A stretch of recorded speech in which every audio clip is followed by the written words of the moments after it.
রূহটা বেশি দিন থাকার কারণে দেহের সঙ্গে রূহটার একটা ভালোবাসা তৈরি হয়ে গেছে। দেহের সঙ্গে রূহের একটা ভালোবাসা তৈরি হয়ে গেছে, যার কারণে রূহটা দেহটাকে ছাড়তে চায় না।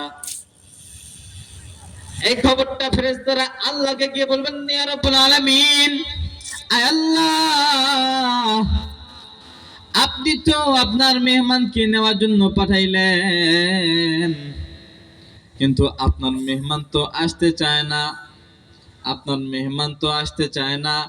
আল্লাহ রাব্বুল আলামিন ডাক দিয়ে বলে, কেন আসতে চায় না? ফেরেশতারা জবাবে বলবেন, আয় আল্লাহ, আপনি যারে নেওয়ার জন্য পাঠাই দিয়েছেন তার দেহের সঙ্গে তার একটা ভালোবাসা তৈরি হয়ে গেছে। এই ভালোবাসার কারণে ওই রূহটা আপনার মেহমান তার দেহটাকে ছাড়তে চায় না।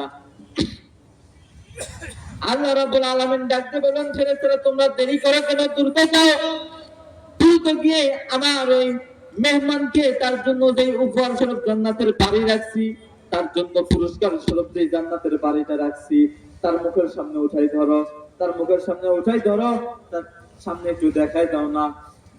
যেই মাত্র বান্দার সামনে জান্নাতের বাড়িটা দেখাই দেওয়া হবে, তার পুরস্কারটা যখন তার সামনে দেখাই দেওয়া হবে, বান্দা যখনই যাওয়ার জন্য ছটফট করতে থাকবে, যাওয়ার জন্য পাগল হয়ে যাবে।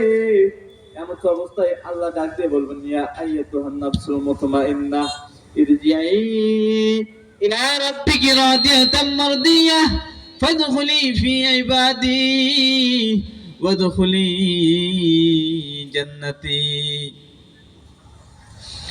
আল্লাহ রাব্বুল আলামিন বলছেন, মুতমাইন্না নাফস তুমি ফেরত